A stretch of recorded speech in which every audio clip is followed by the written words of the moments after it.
Peterson, isn't it?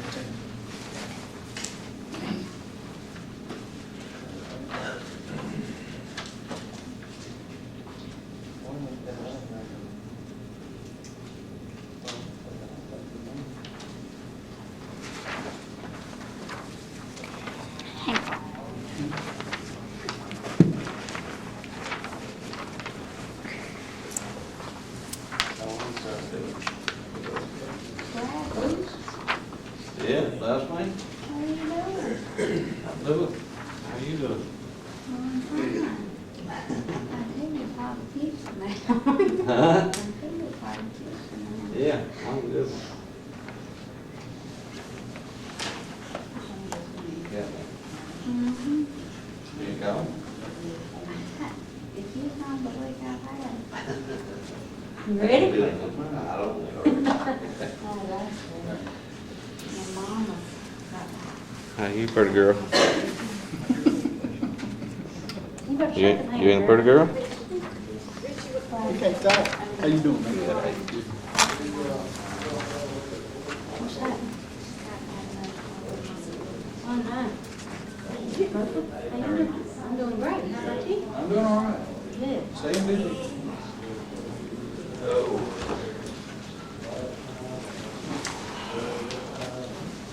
Smile on everybody. How you doing? Hey, that's my postman. How you doing? Good, you all right? Good.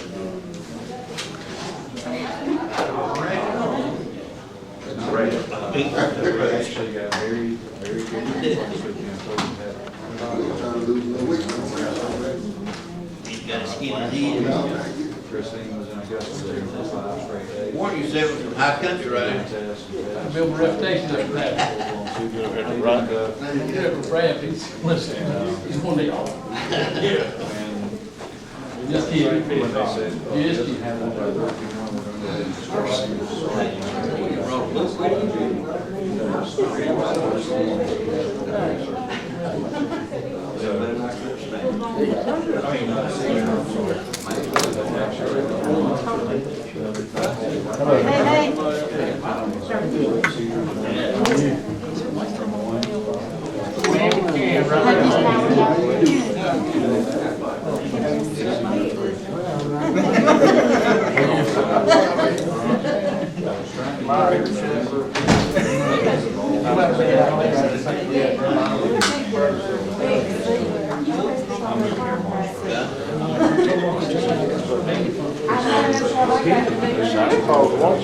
Block you then? No, you good, you good, I'll stand up. You know that? She said, That's not. she said, my first gravy, Saw Santa Claus in that. Where? I know. Where? I did south side of that tree. Saw it on fire. Public safety.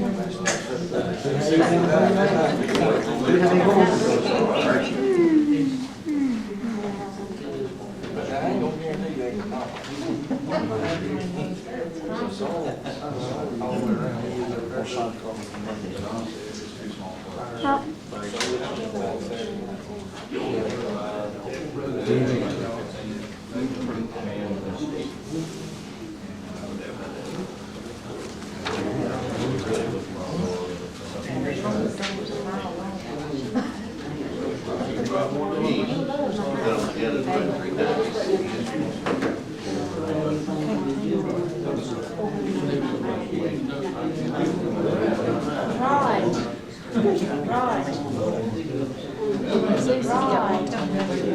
You got me some bear bait? yeah, the wind afternoon. You know that there's one thing wouldn't die. He just laid there, rolled around. We thought we were tired of watching it, we left. Dr. Brown said you weigh about 350 pounds. That thing didn't look that big in that picture. I think y'all Ask him just, again if he runs some more, about 450. I think y'all exaggerate about how big that bear was. Yeah. Problem. Can't read about it. I would tell you, if you ever get a paper, you know you hit something.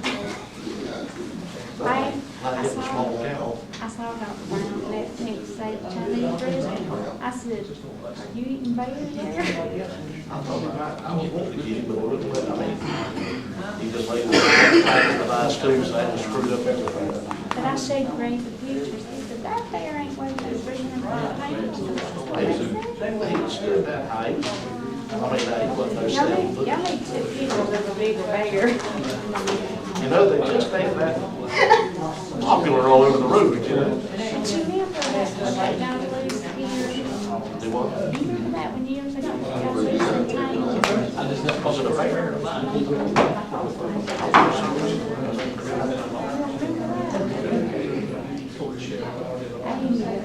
Did you like her? Yeah. We love you. That's why Ask Tony. Amy. Years ago, a loose in Hazel Park. There's no one they can do. She wanted to know if it was a bear from the store. I do.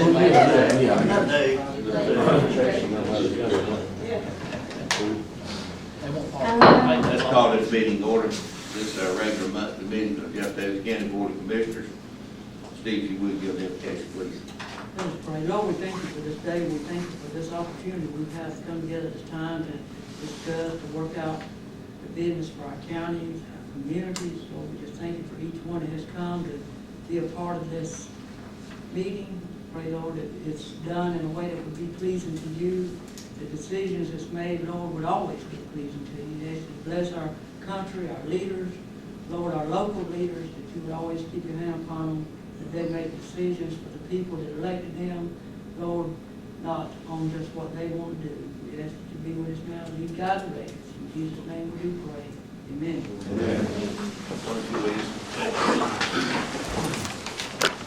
Allegiance to the flag of the United States of America and to the republic for which it stands, one nation, under God, indivisible, with liberty and justice for all.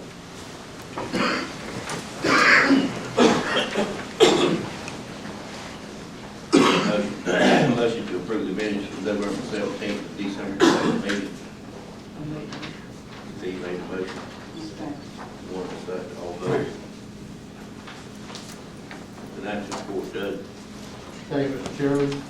As of December the 11th, we have $1.386 million in the general funds. The expenditures through the end of November, we should be at 41.6%, and we're currently at 38.1%, so we're under where our percentage should be for the quarter. You also have your AP cash equivalency report in there. You also have the, you might not have got road mileage, road information. We got that in this afternoon, if you get that. That's the financials. I've got another state report here that I need to tell you about as soon as you include the financial report.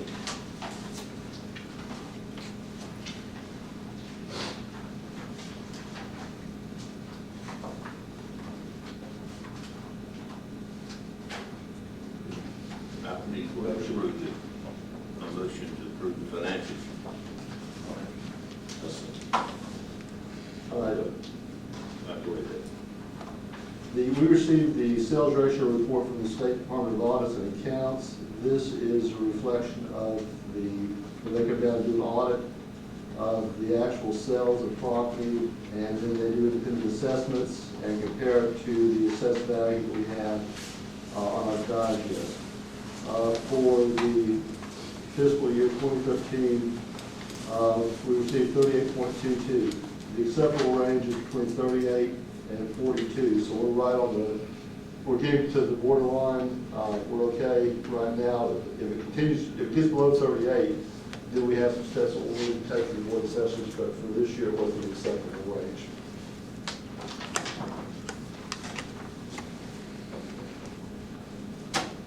And that concludes your. That concludes that, yes, sir. Next on the agenda is Joyce Gowan. Now, Gowan, I don't see her here. We're going to skip over that. Next on the agenda, we got Ms. Rhonda Washington to discuss public safety. Ms. Washington, you got 5 minutes. Good evening. Thank you for allowing me to speak with your board this evening. My purpose for requesting to be added to your agenda is to discuss our citizens' public safety. Our community is concerned with only having one ambulance staffed and ready to roll 24 hours, 7 days a week. Your board held a called meeting on Thursday, July the 10th at 9 a.m. Trying to read too fast. At 9 a.m., just 6 business days before the regular scheduled monthly meeting to vote on doing away with the day truck. According to the minutes of the called meeting, the vote was 3-1 with Commissioner Toller opposing and Commissioner Thomas not present. We, the public, would like to know if you, the board, looked at any numbers or stats concerning this department. According to the CAD Incident County report by select agencies, which was requested from the E911 for this calendar year, January the 1st through November the 30th, the Emergency Medical Services has responded to 1,956 calls. That averages out to 178 calls per month. We, the public, understand the day truck was added to the department to assist with calls from 8 a.m. to 6 p.m., 10 hours per day, 7 days a week, approximately 8 years ago. This system was working for the county. Actually, one of our recent interim administrators, Mike Cleveland, stated in last year's budget meeting that the EMS actually was the only department to make money. Why try to fix something that isn't broken? Just last Monday or Tuesday morning around 9 a.m., the EMS was dispatched to 2 calls back to back. They are required by law to respond to the first call received without consideration of condition or need from either patient. One of these calls could have been a life-threatening situation. The patient had a serious heart history. In this instance, the on-call crew was called in to assist, but the heart patient had to wait on an ambulance for 38 minutes. We have our rescue from the fire department and many faithful volunteers who also assist with medical calls and did respond to this call. They are first responders who are limited to assisting and who cannot transport patients. Last Thursday, right after lunch, a 2-vehicle accident was dispatched to the intersection of Douglas Highway and Post Road. We are all familiar with that being at the county line. The accident had multiple serious injuries. Airback was called to the scene. Almost simultaneously, a second call came into E91 for the EMS to a person at the Heritage Center at Towns Club for chest pains. On this day, the lady at the Heritage Center requested to be transported to Vidalia to see her doctor. If I am correct, the injured patient from the auto accident requested to be carried to Douglas. There was a need for 3 ambulances in these 2 situations. I understand that we have 2 of our staff members close by, and they responded as well as the on-call crew. Ladies and gentlemen, your decisions affect every citizen in this county one way or another.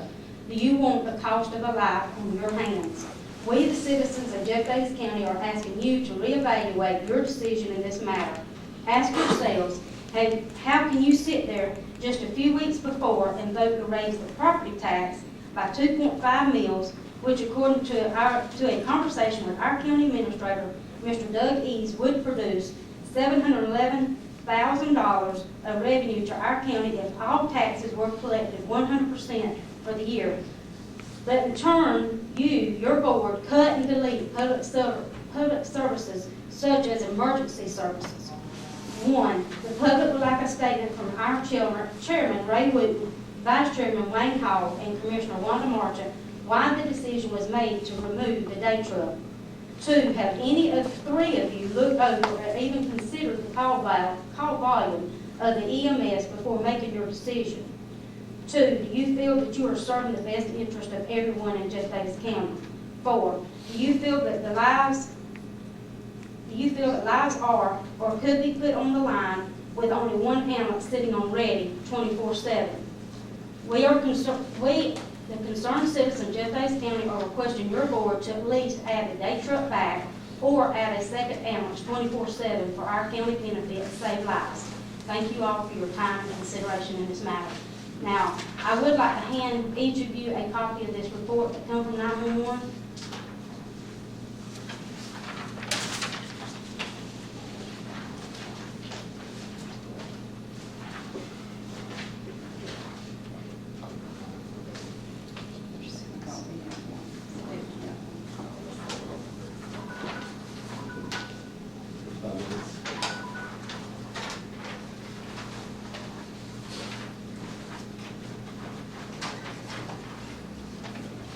Thank you, Mr. Washington. Next on the agenda, we've got approval of beer and wine application for Jabba LLC doing business as the Tiller One Stop. Yes, Mr. Chairman, this was submitted in November. The sheriff's department submitted that there was no criminal information on file for this applicant. It was advertised as required by the county statute.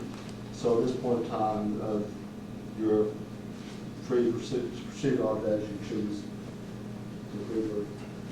Well, had this guy already got one beer and wine license? This one, I understand, I'm going to ask Sherry to correct me if I'm wrong, is transferring ownership from one company to another? That's what I understand.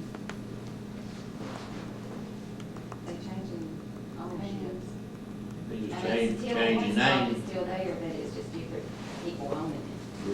To y'all, So they have to give it each owner, and they Yes. have to send check back. right, and Mr. Kunal Patel is going to be the new agent, business agent. Yeah, I want that. And They Kunal, can't vote. So the place will have that little store, Mr. Brian. That's the one. That's next month, this is not shop. It's still one stop. The little store, that's next month. That one applies 30 days prior to our meeting. That little store. This is. This is still one stop. So they gonna get, they changing ownership. They said every 7 years, taxes. I it's thought five, you do it every year. One, They instead, don't pay taxes. It's a standard thing. they do it every. it's 5 miles away from the nearest school and 1 mile away from the nearest church. No, they're not, the nearest church ain't a half a mile from them. That's a half a mile. That one, short, right in. I don't have to work out on what I think 150 yards. I need a motion. I guess they're gonna change ownership of the beer and wine license that they already have in somebody else's name.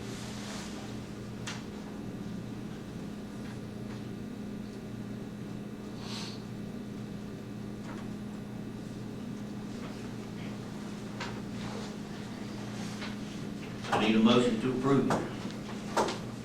They already got the beer and wine license, they just want to put it in another name, so if we run the background check on those people? Yes. Everything's That fine? was fine.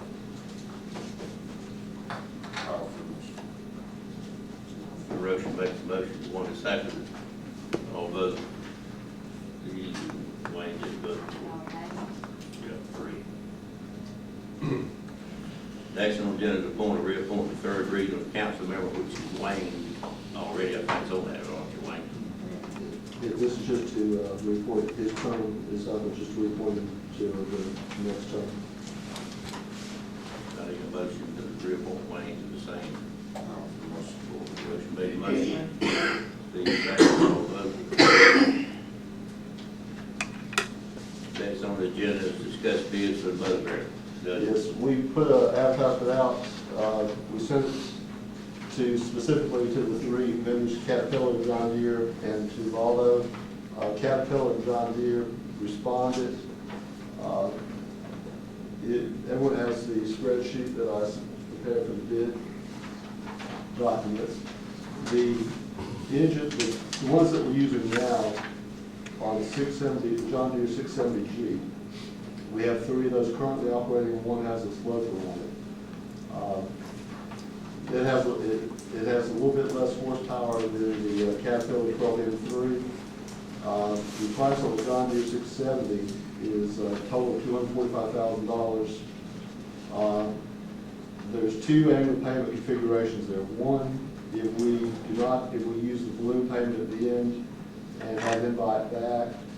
The other one, the $51,168 per year, that's 5 equal payments, and then we have a $1 buy. We pay $1 for each machine. So the way we've been using the John Deere's, I've also talked to our staff at the road department. They had 2 preferences. One, they prefer the steering wheel as opposed to the joystick type controls that are on the Caterpillar 3. and that's one they're used to, they've got three of them, they feel more comfortable with it. It doesn't have quite the engine displacement, it doesn't quite, the horsepower is just a little bit less than the upgraded John Deere, the Caterpillar, I'm sorry. So based on the road department's usage, the cost, what I would recommend is that we go with the John Deere 670G at that price. But we also ask them, because we have a great deal of sand around here, that we ask them to see what the upgrade will do on the radial tires to see that was justified. And because with this little less horsepower, this little less engine displacement, when you go on some of these sandy roads, it's a little bit lighter as well. It kind of fishtails on you. So I recommend that we go with the John Deere 670G, 245, 400. Go with a 5-year payment of $51,168.91 on a capital lease.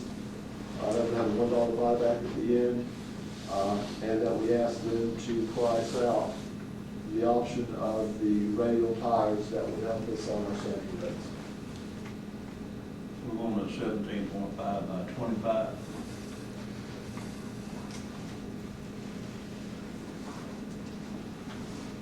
What do they have on that? Over 14 by 24.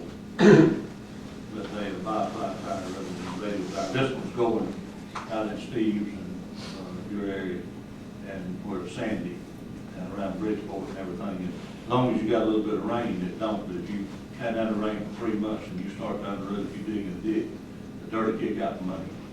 And with the radial tire, it'd be about 3.5 inches wider, taller on the ground, and it'll have a better platform than it won't. But I mean, we use it out there now. I mean, and digging ditches with it. We got one just like it. But we'd be better off with this.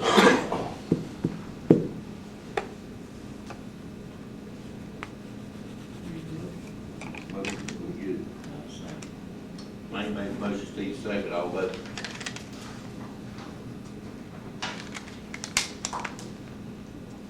Next on the agenda is change the January meeting from the Tuesday instead of on Monday. That's due to a holiday conflict with the Veterans Day.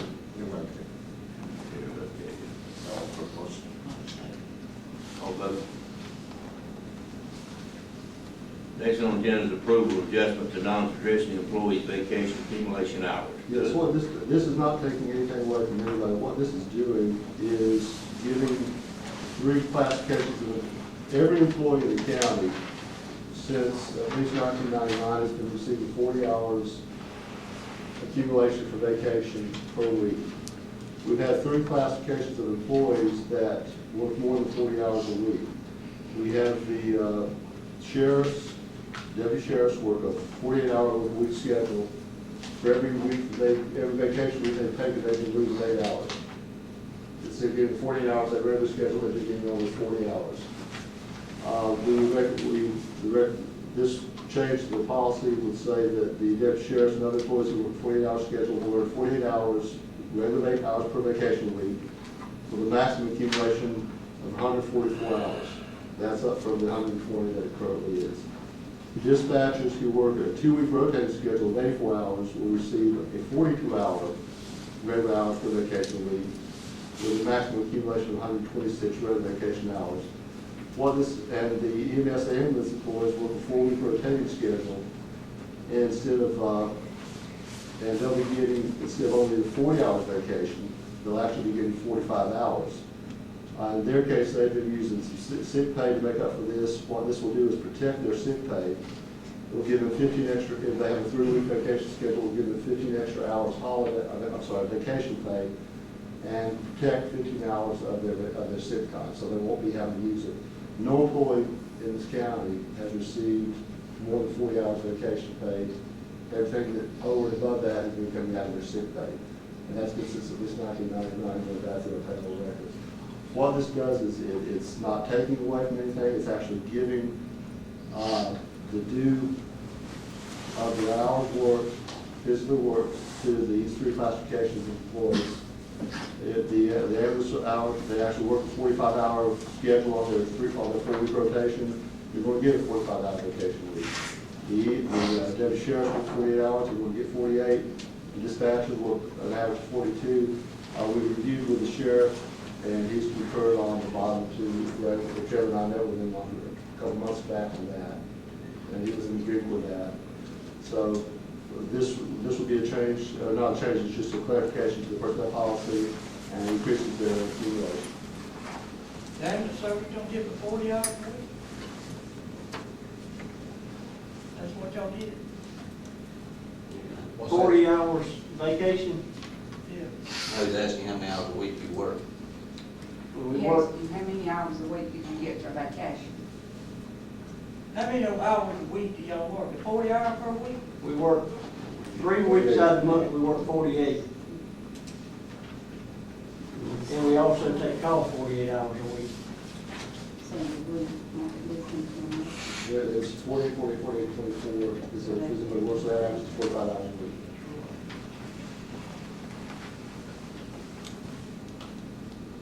From 48, you say 40, I don't think that's 48, 48, 48, and 24. They're 4-week rotation. They were just getting 40. So we're just getting 40 hours, we're Now they're increasing to getting 45. 45. Well, the ones that I've talked to, they said they could get 48. They've been getting 40 vacation and 8 hours sick day. So for each week, they take, if they put in 48 hours vacation, they've been getting 40 hours vacation, it's 99, you get 40 hours vacation, they've been using sick pay for any additional time over those 40 hours. What this does is protect it. It gives them 5 additional hours to match up what they're actually working. So it's protecting 15 hours of their sick pay every year that they continue to accumulate. This has been going on since 1999. And I believe it's before that, so I can only prove with the current system. I mean, I'm sure it went on before that, but I can physically prove that the current system since 99, because we have reference to it from this. So no employee of the county receives more than 40 hours a week of vacation. Well, we got a bunch of them here. It seems like somebody's got a misunderstanding. We have about 4 or 5 years to explain. And I know y'all had them, but they still got to be a misunderstanding for them to keep saying that they have had the 40 hours.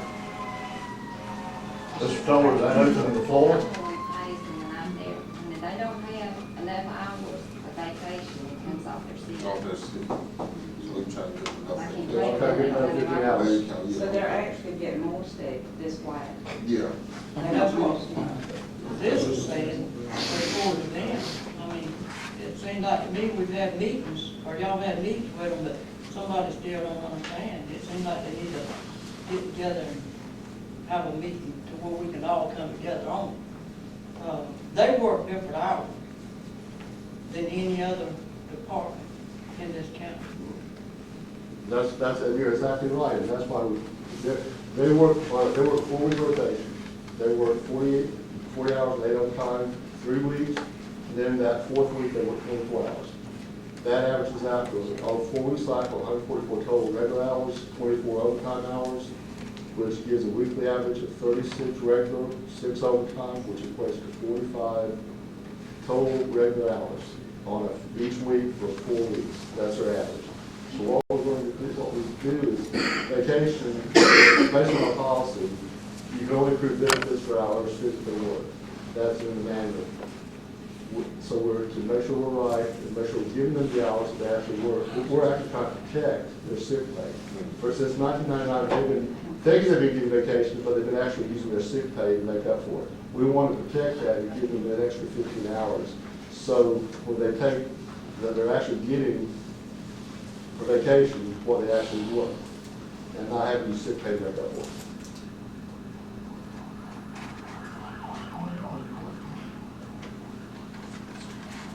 And what we've really, the people have really been hurting us. How they know the hours and they know how they work. I don't want anything taken from any employee if they've been promised that they should get Wayne and I have talked about this thing 100 other times, so that's my stand on it. As long as they're not losing anything, I don't have a problem with it, but if we're taking We're not 10 minutes, then We're not taking anything, we're not taking anything. In fact, what we're doing with this is protecting their sick pay. Because they've been losing sick pay every year to cover for the vacation. Because they know it, or? It's, No.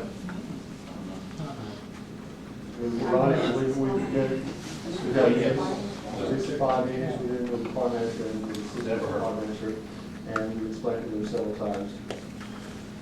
It sounds to me like we need to have another meeting. Well, Something ain't right. the main thing, you say, how much minutes more do we need? I haven't been in on the one of the meetings, and I know, you know, what you're saying here.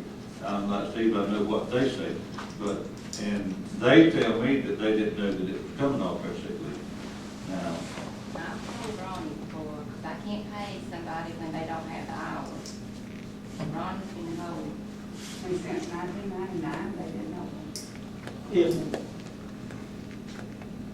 Can we have just a few minutes to say, if we've been losing time since 1999, they wouldn't, no employee in my department have any sick time left. If we've been losing 24 hours a year since 1999, no employee in my department would have any time left. I thought you built it up. You build it up every year. How do You build up 9 hours a month. When you take what you building up, and you also lose an additional 24 hours, after a while, you're gonna pump the well dry. You get 9 If he hours takes a sick month? leave, That's it, baby. if he takes a sick leave that he's approved, plus his vacation time, and the 8 hours that you're taking off supposedly, then you're going backwards. And some of us have maxed completely out, so we have never been told we've been coming from a sick time. This is the first rest of us have heard from that. Well, your department manager's been told several times, over the, at least the year I've been here, and then Sheriff said before the end, so. And we know we talked about it in the meetings going back to last year. It'll come up in this, we've had meetings in here with your staff, with Ryan's staff, since last March, and we've explained it to y'all several times. No, the staff, now not the entire staff, because the staff was asked to meet with the board collectively, and we've not been able to have that opportunity. After we asked to talk to Ronnie, we get there and asked to talk to you, you would not talk to us, so then we asked to come to the commissioners, and we've not been able to talk to the board collectively. Matter of fact, all of you should have gotten a letter asking a request about 4 months ago.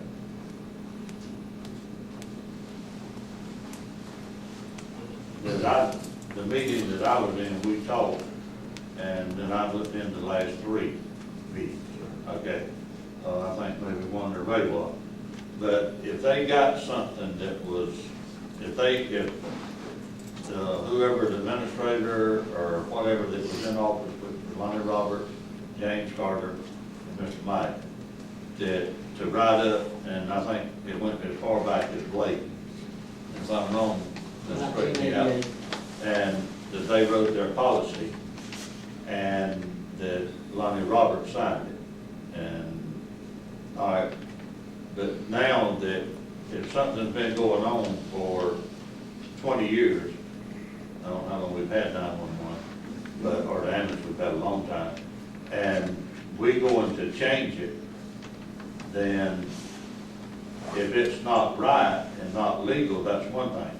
But we all need to sit down together and know, but if it went through Lonnie, then went over into James, and then went in for James, and now went in to Mr. Mike, then if we owe them, then we need to pay them. If we don't owe them, then that's another situation. But they need to be an understanding, and it needs to be on both parties. That's what, like Ray said, is we don't want to take anything from them. And so, I mean, but now, if they wrote that manual and the commissioners adopted it and the administrator adopted it, then we have the right to throw it out. 2 things. One, the commissioners never adopted it. It's just the administrator. The administrators signed off on a whole big policy book with a lot of procedures and to do that. But the the policy that's in right is the human resource manual. And human resource, this employee policy states very clearly that employees may not accrue eligibility for monetary benefits, provide for writing that they have not earned through actual time spent on the job. Spent at work is the actual language. And this policy has been in effect since 97. So the hours in question are on-call time based on the 1997 county policy. And there's nothing that can, no administrator, no department manager, no interim county manager can change anything in here. The only people who can change this is 3 members of this board voting on it. This has never been overridden. Under federal law, on-call time is not considered hours of work. This policy addressed that. So the only vacation time that they would accrue is the hours physically worked. And since 1999, at least, that I approved. Okay, and I say I agree with you, but in that same policy there, it says a vacation is 40 hours a week. Does it not? No, it says 1 week. 1 week. Right. And then it's been getting, since way back, it's been 40 hours each week for every employee in the county that's full-time. For each week's vacation, it's been getting 40 hours.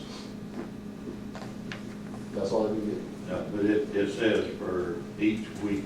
So if somebody makes 36 hours, they get 36 hours vacation. If they make 60 hours, they get 60 hours Now vacation. they get 40 hours. Every employee in this county is It was a 40-hour week. 40 hour week. That That's works correct. full-time. And that's why, that's been that way since way back. So any vacation time that was submitted to this county over and above the 40 hours would come out of personal time / sick time. And that's in here as well, that you use, if you're going to be off duty, but it goes against your personal / sick days first. And then it comes off the vacation. So basically, under law, we can't pay them for their own call because it's not hours worked. So what we're doing is, what we're trying to do is protect, based on this, we're trying to do 3 things. We're trying to protect one, give them the hours that they're actually working, which is 45, protect their sick pay. You saying that you can't pay them for their own call? Yeah, they on call. If they get a call, they got to come back to work. Not their own They vacation, can't, they're not. they can't leave the county, they got to be within 15 No, minutes. we pay them for on-call time when they're working, but if they're on vacation, they're not on call because they're not eligible for that. You can't pay them for vacation on cost. I understand saying on call. Well, that's what we said, they're saying, if they're on vacation, they want you to pay vacation time for when they're on call. But if they're on vacation, out of the state or wherever, they still want you to pay for their own call, even though they're not able to come back to work. And we can't do that. Well, it seems like this has been a problem that 2 or 3 commissioners have been working on for the last 4 or 5 months. And there's still some misunderstanding. If the sheriff department's all right with it, the 911's all right, but they against it. It seems like we need to not just let 3 commissioners, we need to just have a meeting one day and bring in several of them that's not working, and let's sit down and figure this thing out. It's all of a sudden, just in the last few months, that all this mess has been blowing up. It ain't, a whole year ago when I was in here, they would never had no trouble. There's a misunderstanding somewhere, and it seemed like need to be more than 3 people. We need to get together with them and listen to them and get this thing worked out. Just every time we turn around, we back in here talking about it. We can talk about it through next year, and the next year, if we don't sit down and get it right, it ain't gonna do. Well, it's Either they don't understand, or we don't, some of us don't. it's all printed out, and I mean, I can read it and I can understand it. Well, there's a problem, or they wouldn't keep coming back with it. And they've been working there a lot longer than you've been in this county. I mean, there's a problem, and the problem has just popped up in the last few months. And it don't seem to me like EMS has just jumped out here all of a sudden, and I'm just one man, and I think we need to put this off. We got 2 new commissioners coming in first year. We all get together, meet with them, sit down, discuss it face to face, and then what's said, it won't be on one of them, it won't be on 1 or 2 of us. It'll be on the whole board against every, how many of them will be. But I'm just one man. Y'all do what you got. You want to make a motion to table it till that's the first of the year? I'll make that motion, that's what we got to. Wayne second, all vote, good deal. Anything wrong with it? Next on the agenda, discuss dock board, Doug.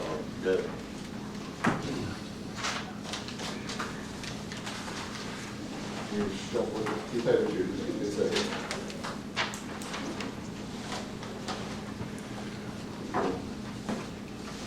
What is the golf course, will be the, one place, golf course? You know, one on you, 1 month. Okay.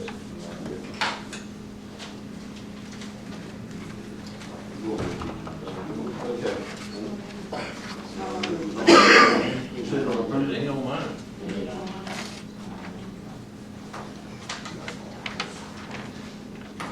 All right, well, the golf course leads off of the, one discussion, part of the discussion. We received a letter from the city.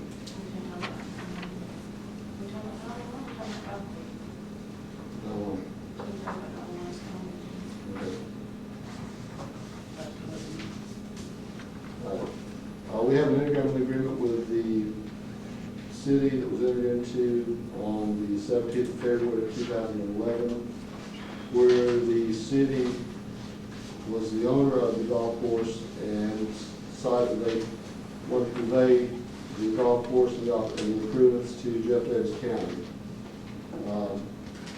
At this point, after operating it for several years and looking at the costs, it's been a substantial drag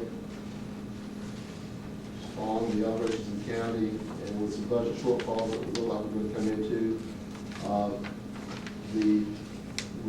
We talked to some commissioners, and there was a feeling that we may want to turn this back over to the city. There's 2 options. The first, we have to offer it to the city to re-enter. They have to pay us for any and all improvements that have been made to the property by the county, which would be all the capital leases for the golf carts, the utility vehicle, the mowers, and the improvements and repairs to the clubhouse, all the upgrades to the sprinkler systems out there that were made. We'd have to itemize that and send an itemization to the city, but the discussion would be on whether we want to turn this back or offer the city the golf course back on condition they make all the pay us for all the improvements, or if they do not choose to re-enter, which is the language of this agreement, that then the city should be allowed to offer property for sale to a third party called 30 days written notice to the city of its intention. There was some discussion also about potentially leasing that as well. So I put the issue out for consideration by the board of commissioners.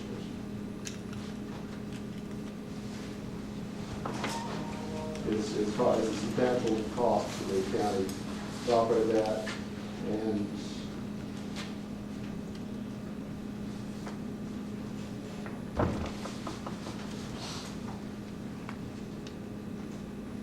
Have anybody talked with the city about it? I bet they don't take the time.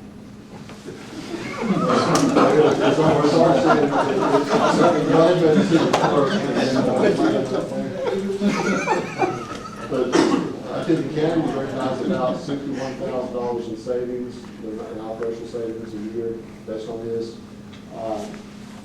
Without going into a lot of detail, the county's looking at about $159,000 shortfall in our budget at this point in time, based on some current situations, and in an area that is much more critical to the citizens of our county than the golf course would be. That's one of the things that's leading into, we're going to, basically we're going to have to find, if things look the way they are, we're going to come up with $159,000 in spending cuts or revenue increases to maintain public safety in the county at this point in time. That occurs last. So you get them a letter, tell them before you even start writing a check. If they don't want to, then we'll hope somebody wants to buy or lease it. So you're making, you wanna make a motion that we send a letter to the city that we'll back to. Can I say something real quick? I was asked to come and just mention something to y'all briefly. Is that okay? Yeah, right. Actually, this morning, word got around that this was possibly a conversation tonight. And for those of y'all who don't know, I've actually had the pleasure of meeting most of y'all, but I'm the executive director of the Joint Development Authority.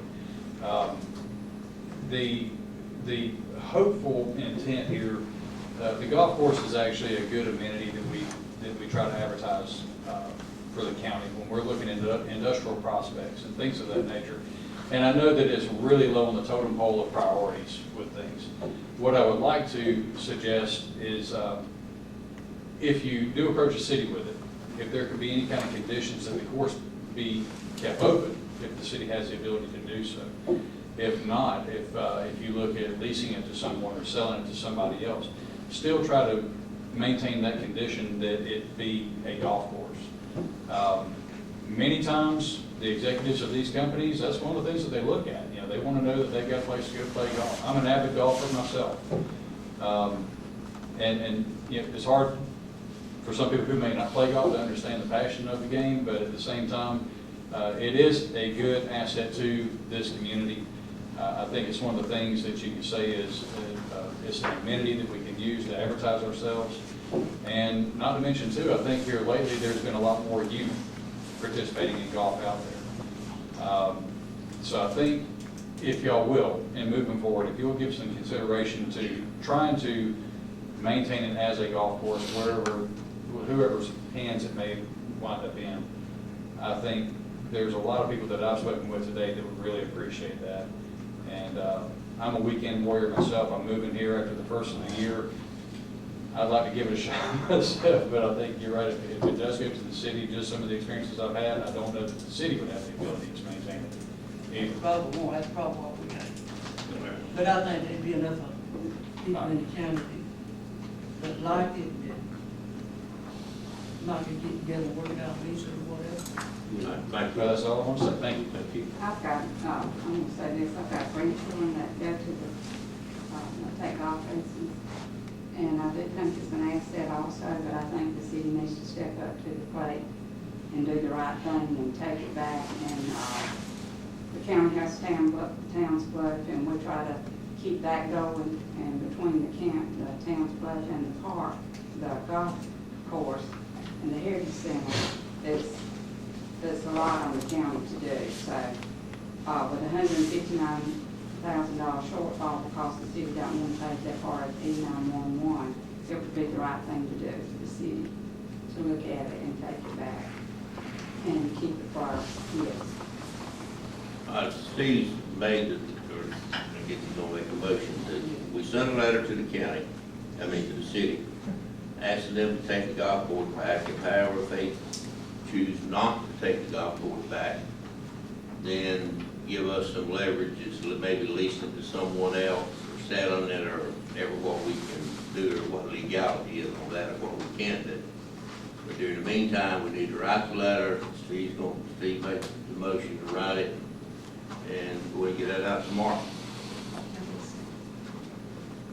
I need a motion. Steve made the motion. Wayne second. Everybody vote. All right, that takes care of the golf course. Next thing we've got to do is executive session. Mr. Chairman, before we do that, I know it's on the agenda, but I want to ask for, we have a few award, class to give out. Just throwing down money with it. I'll say this one for last. we have 2 commissioners that are coming off after years of service. And the county in appreciation for their service. Wanda? In recognition and appreciation of your commitment and service to your community, Jeff Davis County Board of Commissioners from 2011 to 2014. Thank you. Appreciate you, sir. Mr. Chairman?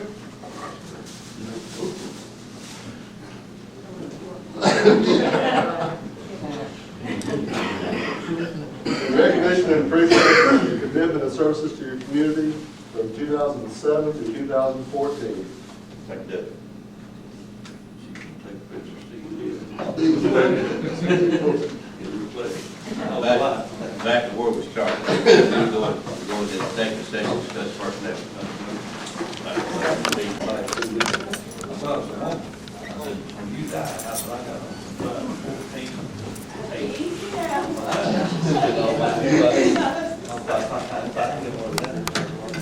When you gonna get me on camera? You ain't got me on camera yet. I'm gonna get up there, you promised me. Get up there. Get up there. I'm ready to move away. Hey, you fixing to get nothing? We're back now in the regular session. We met in the executive session, discussed personnel issues. We didn't reach any conclusions. The meeting adjourned. We didn't get your.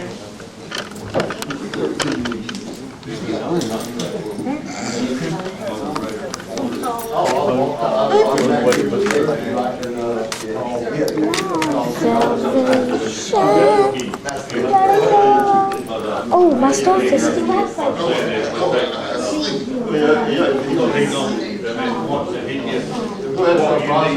Before you start checking inventory and see where one's at. I lost her keys. I lost her phone. Mama.